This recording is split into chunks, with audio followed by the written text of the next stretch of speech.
Hey guys, Desolator Magic here, and we've got some more spoilers, but I'm not taking them very seriously because the entire set is now officially a bane on mankind as a whole. So first up we got Rootless You. It's a 5-drop 5/4, and when it dies, search your library for a creature card with power or toughness 6 or greater, reveal it, and then put it in your hand. I really thought that was going to the battlefield.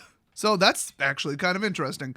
Next up, Valle del Brio Errante, or as they call it north of the border, Valley of the Wandering Glodere. I never said which border.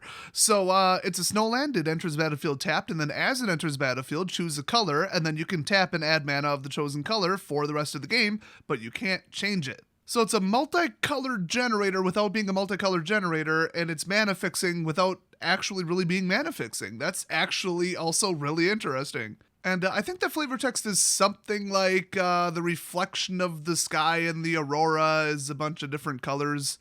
Next up, we got Priester des Spectrums. Probably. Or let's be honest, probably not. It's Priest of the Haunted Dam. Haunted Dam, you say? Easy solution. Turn all the water into holy water. Solved. You're welcome. So it's a 2-cost 0/4 zombie cleric. If you tap it, you can sacrifice himself, and target creature gets -X until end of turn, where X is the number of snow lands, not snow permanents, which I thought was weird, that you control. Activate this ability only anytime you would cast a sorcery. So he just self-destructs and freezes somebody to death. Seriously, why is it snow lands instead of snow permanents? Do they think the number would be too high? I mean, the ability literally costs 0, so it's like, okay, yeah, maybe it would have been. Next up, it's Blessing of Frost, apparently.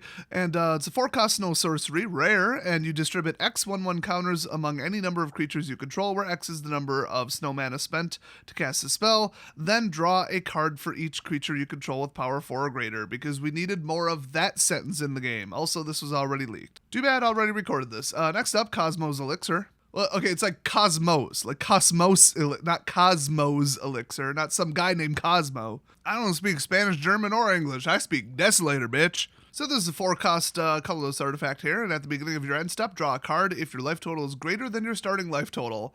Oh my gosh. Otherwise, you gain 2 life. Oh my gosh.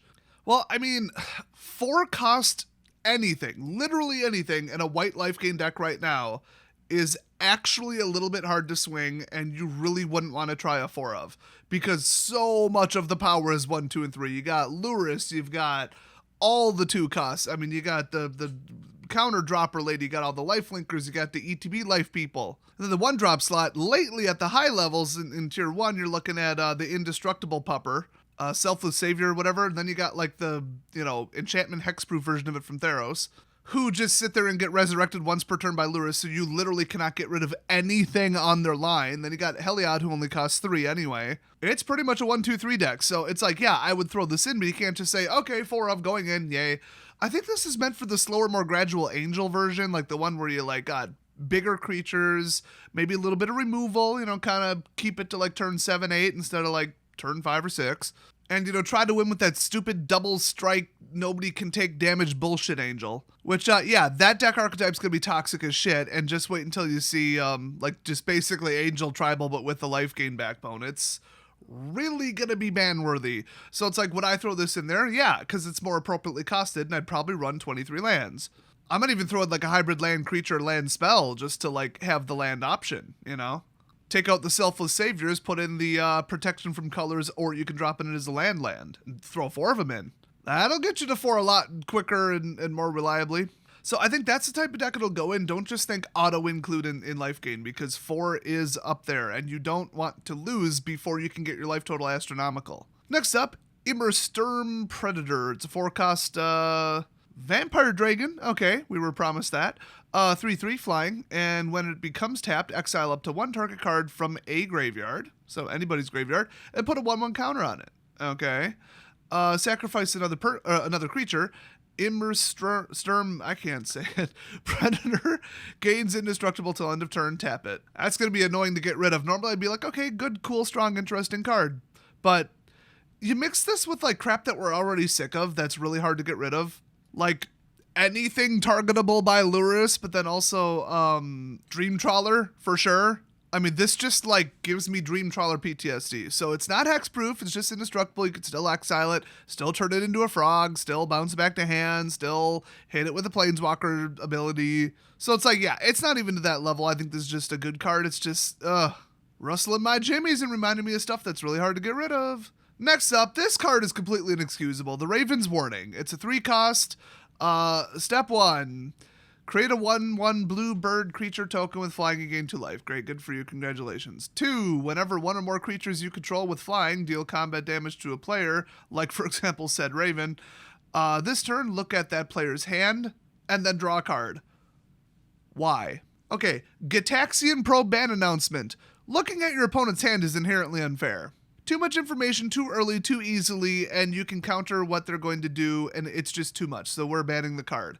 Fast forward to now, and just look at their hand for no reason. You're not going to do anything with it. You're not going to pick a card from it. You're literally just looking at their hand, period. What the hell were they thinking? Then 3, you may put a card from outside the game. Okay, the phrase outside the game, if I was in charge of Wizards, would be banned from cards forever. If you even recommend it, you are going on unpaid leave. Best of 3 versus best of 1. That's the number 1 problem. 2, why the hell do they have a little secret extra deck Swiss Army knife of 15 cards that they can absolutely wreck me with? They can go get whatever they want, and then Fae of Wishes, which is very high on my ban list right now. Ban wish list, ban priority, whatever. That thing can go get something, then just whatever it wants, return to hand, and then cast it again. A free tutor to a 1-of that's not even in your damn deck. And you're using a... I don't know, you can't really call it a zone. I don't know. Maybe it is a zone now. Who knows? But you're using an extra deck that has a completely different purpose in mind to store cards for best of 1 on Arena, and that's not what it's for. You shouldn't be able to interact with it that way.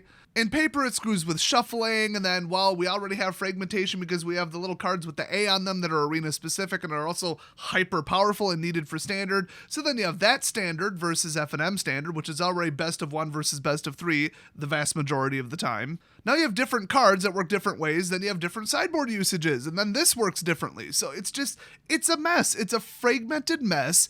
It's a complete and utter rules demolishing. It's just everybody I have ever talked to hates this fetch a card from outside the game crap, okay? They are just absolutely fed up with it, almost entirely due to Fae of Wishes. So, here it is again, for 3 mana. I mean, I get it, you gotta wait like 2-3 turns, whatever the hell. If you need something to solve a board state, like a board wipe or a counterspell or something, you probably need it right about now. But you could just throw this out there like, I'll know what I need later. And then, oh yeah, I do know what I need for this board state. Absolutely ridiculous. This and Fae of Wishes need to be banned just before this even hits standard, honestly. Along with about 5 other cards from the set. Next up, Horizon Secrets. 3-2 for 3 with Boast 2. Search your library for a basic land card, reveal it, put it in your hand, then shuffle your library. So, unlimited land fetch, you just gotta keep it alive. Easier said than done, but it's a 3-2. I mean, early enough on in the game, you're probably gonna have to chump it. And would you even swing and pay the Boast if you're swinging into a 4-4? So, I mean, hard to really say if this will work or not until you see it in a deck in action. That will be the determining factor. Next up, Frenzied Raider. It's a 2-cost 2/2 Demon Berserker, and whenever you activate a Boast ability, put a 1/1 counter on him. Okay, so it's not just a mechanic, it's a meta mechanic. The mechanic is the deck archetype thing, you know, I don't even know what to call it. It just immediately reminds me of how epically they screwed up cycling with Zenith Flare. And the 4 creatures that I know of with cycling triggers. Just all 5 of those cards never should have even been approved. They shouldn't have even been thrown on the whiteboard. They shouldn't have made it through playtesting. Cycling is, that costs too much, it's turn 2. Toss it, give me a new card. I don't need this right now. This is too weak or too strong. This is too expensive or too cheap or not good enough. Toss it, give me a new card. That's it. That's what it does. It should just be an evergreen ability. It should be in every set. You want a card that people actually want to play? Put cycling 1 or 2 on it so people can toss it and go get a card they actually need if it's, you know, if they're very far from affording the mana cost. Or it's like a sweeper and they're not playing tokens or whatever, you know, just whatever. Like, just, I don't need this card. Toss it, get a new one. You know, little miniature, you know, burn some of your mana for a little mini mulligan. It's great. I love it. Then they're like, no, that's not good enough. Let's make a creature that gets a counter every time you cycle something. And then it's like, if you dropped it in turn 1, it is a virtual death sentence, and that thing can gain power quicker than Tarmogoyf. Just think about that. its average power level on turn 4 is typically higher than a Tarmogoyf. Just like let that sink in. Then add in Luminarch on turn 2. You got like a 10-10 on like turn 4, probably higher. The cards in Standard are so comically blatantly pushed right now, and it is getting really stupid. So yeah, it might not be a card at all. Maybe nobody will play it. Maybe it'll be draft only. Maybe it might be the best thing ever. Maybe everybody will run Boast. I doubt it, because you can't just go Boast. Oh, that's 10 mana. Yeah, I totally have 10 mana. I don't think this will catch on, but they never should do like meta, whenever you do this, do this. They shouldn't do for every card you have in Foretell. For every Foretell cast, you get this benefit. It's like, yeah, it builds on it. It makes it better, makes it more playable, but like, you're so likely to go overboard with it. Just design it for what it is and leave it to do what it does. That goes for every mechanic. Next up, who's a good boy? It's Fearless Pup. It's a 1/1 for 1 with First Strike, which is always fun. That's just good fun. And it has Boast 3, which is quite expensive, but Fearless Pup gets +2/+0 till end of turn, which makes it a 3/1 First Striker. So, I mean, a 3/1 with First Strike permanently that just costs 3 would be like, okay, that's solid, but nothing special. This one, you're paying 3 every turn if you want it to be that big. So it does bring it down a bit, but it's a 1-drop. They need to power down 1-drops. There are some insane, batshit crazy 1-drops, and there have been even that cycled out recently. So here's the problem with this, okay?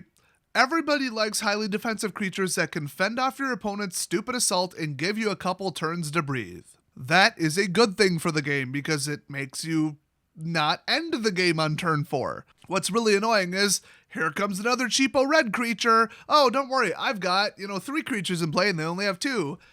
Except I can't really block it because it's a 1/1, I have a 2/2, but it has a death trigger where it'll deal 1 damage to any target and he'll just take me out anyway.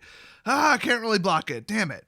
It has First Strike because there's another knight and it gained +1 and now 2 knights are swinging, I can't block either of them. Damn it. Yeah, well, here's this. A frickin' 3/1 with First Strike. I can't block it. I can't believe I can't deal with or get rid of in combat a 1-cost creature. That is just annoying. So the fact that this has dead-ass 0 use defensively and is a 100% offensive card, now I kind of don't like it, although he is adorable. Next up, Tyrite Sanctum. It's a rare land. It generates colorless. If you pay 2 and tap it, target legendary creature becomes a god in addition to its other types. Put a 1/1 counter on it.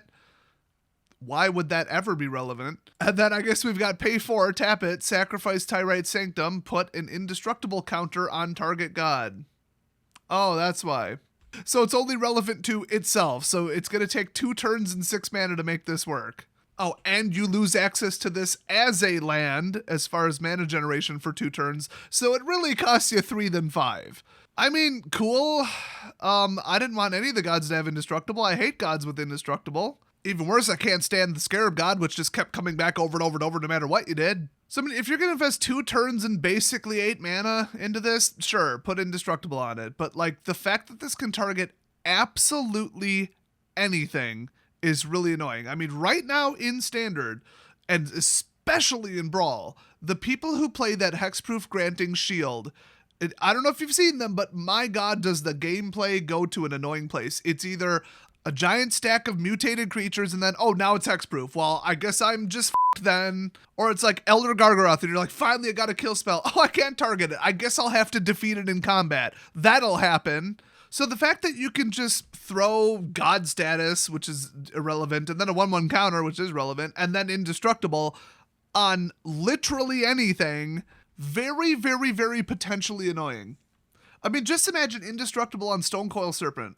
Or something with like an on-swing trigger. I mean, okay, cool, you could get away with Boast for the rest of the game. That actually might be kind of toxic. But still, 2 turns and a loss of 8 total mana expenditure. Jeez. So, you could call it a fair and balanced, appropriately costed card, or you could just realize what actually happened here and say this never should have been a card. They just should have been like, well, how do we make this fair? Okay, make it cost, this much plus 2 tap abilities and then it gets indestructible. That'll be fair. That'll water it down. Yeah, or just don't do it in the first place. Don't print the damn card. Don't let people throw an indestructible counter on target anything. That's way too powerful, and the fact that they had to water it down by making it cost so much, making it split turns, that's just evidence that they should have just given up on it and not done it. I've said it before and I'll say it again. It's just like alternate win cons. Either it's trash, like Hedron alignment or whatever, where nobody plays it. It is so not going to work. And it's, believe it or not, a really expensive card now. But at the time, just absolute 25-cent bulk rare trash. I'm not even kidding. It's like $7 now. Who is playing that? Can you stop? Whoever you are, can you stop playing with that card? But at the time, it was like, whoa, alternate win con? You get one of these here, one of these here, one of these here, one of these here, and then you win the game. What? And then nobody could pull it off, so it was just a dead card. What do you think would have happened if everybody could pull it off? Like, Approach of the Second Sun, where that was like 1/3 of the decks you went up against on Arena at the time, at least in Diamond and Mythic. There is no upside to things that are too powerful, and making something indestructible permanently is too powerful, and then letting somebody just straight up win the game with a bullshit alternate win con is obviously too powerful. It's winning the game. What could be more powerful than that? So you either water it down and make it very difficult to pull off to the point where nobody bothers, or it is doable, and then everybody plays it, and it's broken and annoying as hell, and everybody hates it. So just don't design it in the first place. Hopefully that little lesson in card design makes sense, because nobody at Wizards has any concept of what I just said, apparently. So next up we got Svela, Ice Shaper. It's a 3-cost troll warrior, legendary snow creature, 2/4. You pay 3, tap it, create a colorless snow artifact token named Icy Manalith. What? With tap, add 1 mana of any color. That's an interesting style of ramp. It's a snow count ramp with mana ramp with color fixing with, I don't even know, artifact affinity. And then if you could pay 8, which, yeah, if you generate enough of them, you probably could, but it'll be like turn 24. Look at the top 4 cards of your library. You may cast a spell from among them without paying its mana cost. Free casting, but let's be honest, you paid 8 for the damn ability. And then put the rest on the bottom of your library in random order. Let's be honest, you're paying for the spell. What you're getting is the look at the top 4, the Scry Tutor combo hybrid thing. I don't even know what to think of this. I don't like the snow mechanic, and I kind of don't like this creature. Next up, Graven Lore. It's a 5-drop, or not drop, it's a 5-cost snow instant spell. Scry X, where X is the amount of snowballs spent to cast a spell, then draw 3 cards. Let's say you're not running snow at all. Okay, 3 cards for 5 mana. That's pretty normal.